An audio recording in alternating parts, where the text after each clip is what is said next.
Part E, relative maximum and minimum, okay? A relative maximum is a point that is higher than the points directly beside it on both sides. And a relative minimum is a point that is lower than the points directly beside it on both sides. So basically, your max and your minimum, just like we learned before, maximum is when you are increasing, then you are decreasing, right? Minimum is when you are decreasing, then increasing. The reason why we use the word relative is because it is not necessarily the only one with the polynomial. And the reason why that is because what do you notice with our polynomials? Do they ever end? No, it's a function. It goes on forever to the left and forever to the right. It has domain of all real numbers. And so we call them relative maximum and minimums. Now, there are times where it will not go any higher. So for this function, and you see right here, it has an absolute maximum because at no point will it ever go higher than this one. So that's called a absolute maximum. Does that make sense? But I have a relative maximum right here because it's still a point that increases, then it decreases, okay? All right, so we're gonna be using our calculator. It says, what are the relative maximum and minimum of f of x equals x cubed plus 3x squared minus 24x? Okay, so we're going to go to our calculator.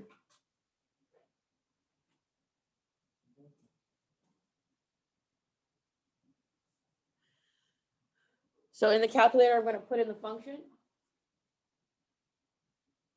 And what is it again?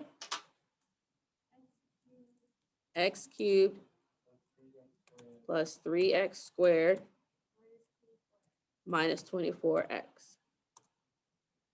Going to zoom out a little bit.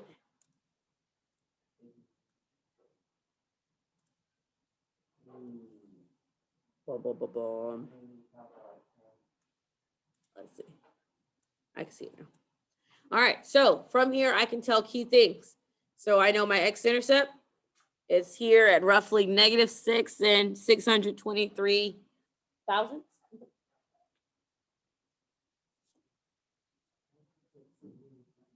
Yeah, I'm just gonna put -6 and 6/10. I have an x here at 0. And I have an x here at 3 and 6/10. Okay. My relative maximum and minimums. This is an odd function. And odd functions are they're gonna forever increase and forever decrease on one side. So these are strictly relative because they're not my absolute highest and lowest. They're just my current ones. Do we see that? So we have a relative at -4. Relative what? Maximum. Good. And then we have a relative minimum at 2, -28. They're not my absolutes. They're my relatives.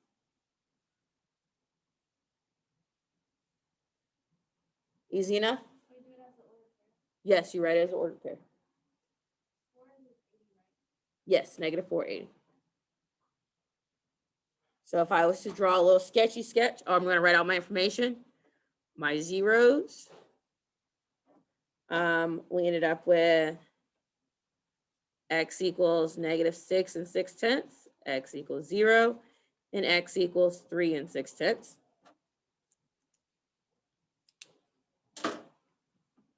And then we have a relative max. What was our relative max at? -480. And then we had a relative min at 228, right? So if I was analyzing this from a graph, 1, 2, 3, 4, 5, 6, 0, and 1, 2, 3. I'm gonna say that these are counting by 10, 20, 30, 40, 50, 60, 70, 80, yeah. 1, 2, 3, 4, 10, 20, 30, 40, 50, 60, 70, 80. And then 2, 10, 20, Almost 30, but not quite. So now I have,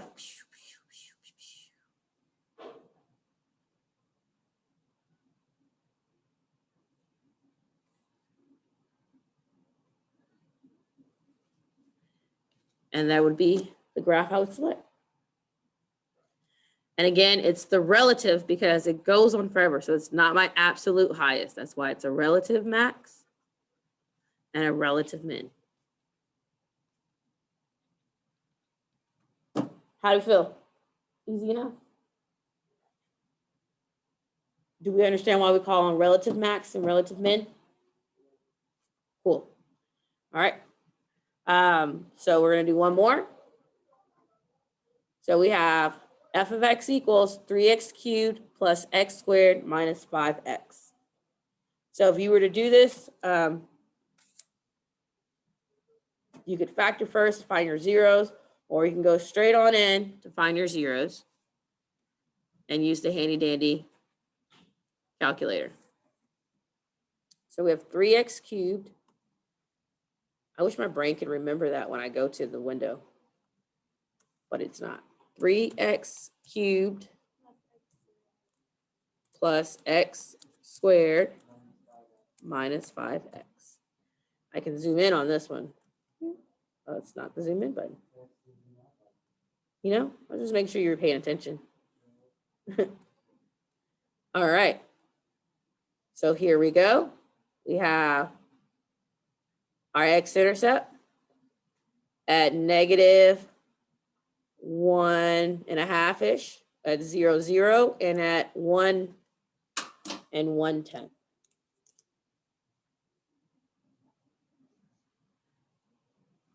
think I'm gonna write it in the hundreds. 47 hundredths and 1 and 14 hundredths. Okay, our relative maximum and minimums, not pretty numbers, but here's our relative. And then here's our other one.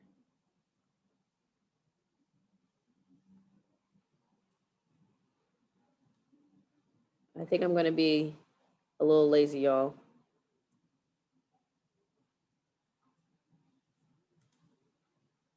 And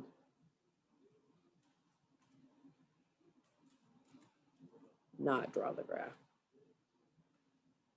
But let technology be technology, you know?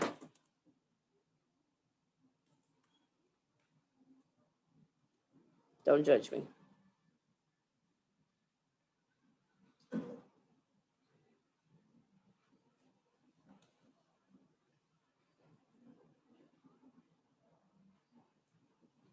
All right.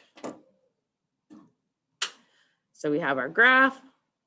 We have our zeros. So we have x equals negative 1 and 47 hundredths. We have x equals 0, and we have x equals 1 and 14 hundredths. And then our relative max. And we have our relative min.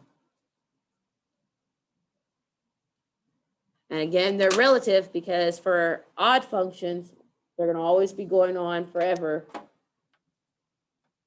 to infinity in both directions, right? And that completes 8.3. Questions, comments, concerns? Awesome sauce.